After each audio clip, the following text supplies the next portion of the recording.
Assalamualaikum warahmatullahi wabarakatuh. Selamat pagi anak-anak.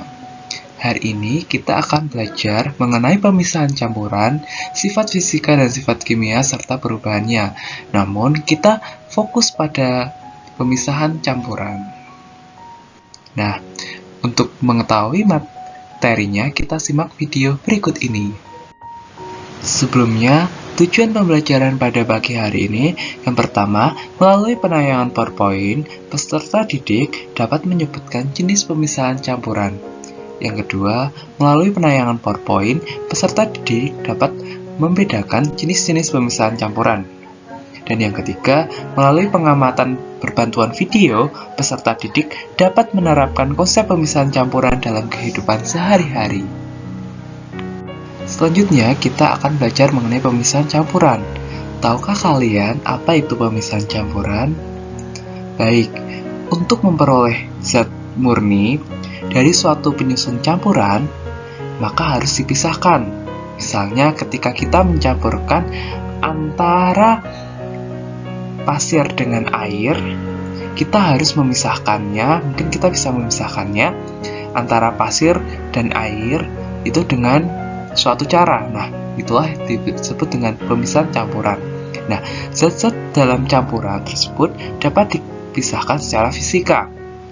Nah, prinsip pemisahan campuran dibedakan pada perbedaan sifat-sifat fisik zat penyusunnya, seperti wujud zat, ukuran partikel, titik leleh, titik didih, sifat magnetik, serta kelarutan dan sebagainya. Jadi, suatu zat atau campuran itu dapat dipisahkan melalui perbedaan sifat-sifatnya, baik itu sifat fisik. Nah, sifat fisik itu seperti yang Bapak jelaskan tadi. Nah, selanjutnya metode pemisahan campuran banyak digunakan dalam kehidupan sehari-hari seperti penjernihan air dan pemisahan garam. Nah, pemisahan campuran ini dapat diterapkan dalam kehidupan sehari-hari, misalnya penjernihan air pada proses pembuatan air pump. Nah, gitu diperlukan proses penjernihan air. Selanjutnya, petani garam juga menerapkan model pemisahan campuran untuk memisahkan antara air dan garam untuk memperoleh garam ya. Nah, selanjutnya, beberapa metode pemisahan campuran yang sering digunakan antara lain penyaringan atau filtrasi, sentrifugasi, sublimasi, kromatografi, dan destilasi. Nah, untuk mengetahui metode-metode tersebut, simak materi berikutnya. Yang pertama adalah filtrasi atau penyaringan. Filtrasi adalah metode pemisahan campuran yang digunakan untuk memisahkan cairan dan padatan yang tidak larut berdasarkan pada perbedaan ukuran partikel zat yang tercampur. Jadi, metode penyaringannya ini biasa menggunakan alat suatu filter, biasanya menggunakan saringan atau kertas saring. Nah, ini tuh untuk memisahkannya itu berdasarkan ukuran partikel. Misalnya tadi, air yang telah bercampur dengan pasir dapat dipisahkan dengan metode ini. Karena ukuran partikel pasir dengan air itu berbeda tentunya ya. Nah, nanti tentunya pasirnya akan terfilter atau tersaring. Selanjutnya adalah metode sentrifugasi. Metode ini sering dilakukan sebagai pengganti filtrasi.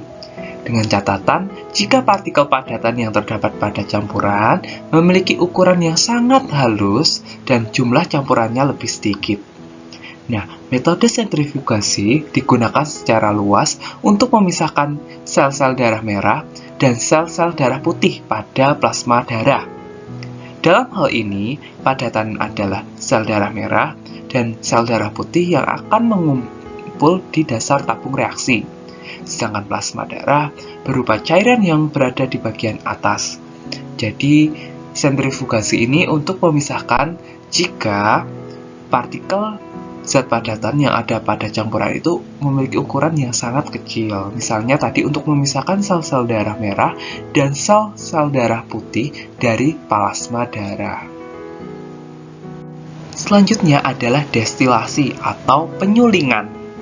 Pemisahan campuran dengan cara ini digunakan untuk memisahkan suatu zat cair dari pencampurannya dengan prinsip kerjanya berdasarkan perbedaan titik didih dari suatu zat yang tercampur, sehingga akan menguap, setiap zatnya akan terpisah. Jadi misalnya seperti ini, kita akan memisahkan alkohol, yang alkohol itu udah ada airnya, misalnya alkohol 70%, itu mesti alkoholnya hanya 70 mili dari 100 mili misalnya. Yang 30 milinya apa? Air.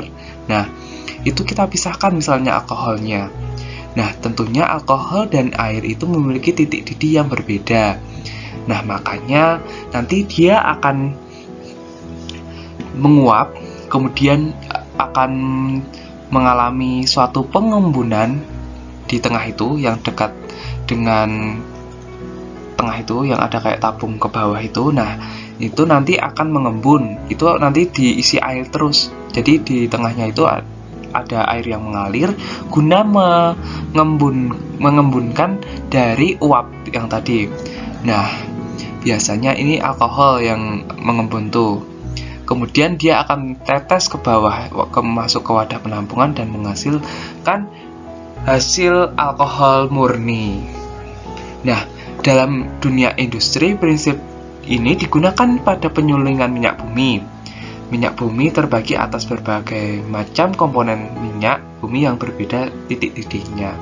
Jadi, konsep dari pemisahan campuran dari destilasi ini menggunakan prinsip perbedaan titik didih dari zat cair yang tercampurnya. Pemisahan campuran dengan cara destilasi dapat dilihat pada gambar. Selanjutnya adalah kromatografi.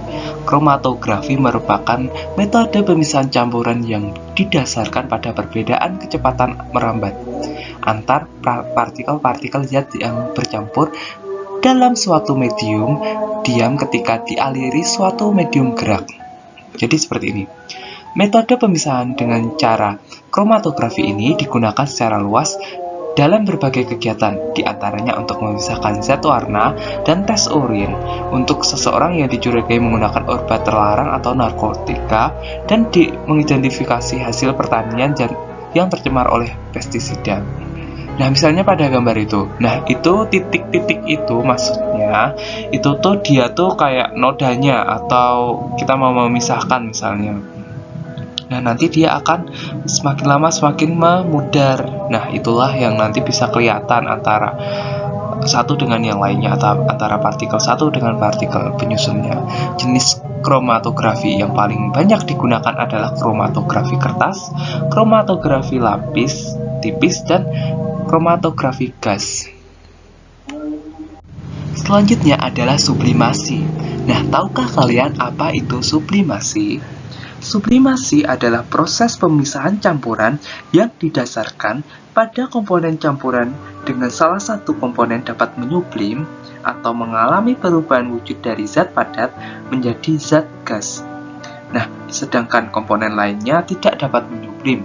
Misalnya pada gambar, antara campuran kapur barus dengan pasir. Misalnya kita mencampurkan kapur barus dengan pasir. Gimana kita memisahkannya kembali? Nah, caranya adalah dengan menyusun seperti gambar itu. Nah, itu yang bawah dipanaskan. Nanti kapur barusnya akan menyublim ke atas. Nah, kemudian kapur barusnya juga akan kembali memadam. Nah, karena ada es batunya tadi. Jadi setelah diuapkan, menyublim, kemudian akan padat kembali karena ada es batu tadi. Nah, prinsip kerja dari metode pemisahan campuran ini dengan cara didasarkan pada campuran zat yang memiliki suatu zat dapat menyublim. Jadi suatu zat itu dapat menyublim, artinya kapur barus dapat menyublim. Sedangkan zat yang lain tidak dapat menyublim. Zat lainnya pasir tidak dapat menyublim. Nah, contoh lainnya itu ketika campuran iodin dengan garam dipisahkan dengan cara sublimasi, seperti pada gambar yang kiri. Terima kasih kepada anak-anak yang telah menyimak video ini. Kurang lebihnya mohon maaf. Bapak tutup. Wassalamualaikum warahmatullahi wabarakatuh.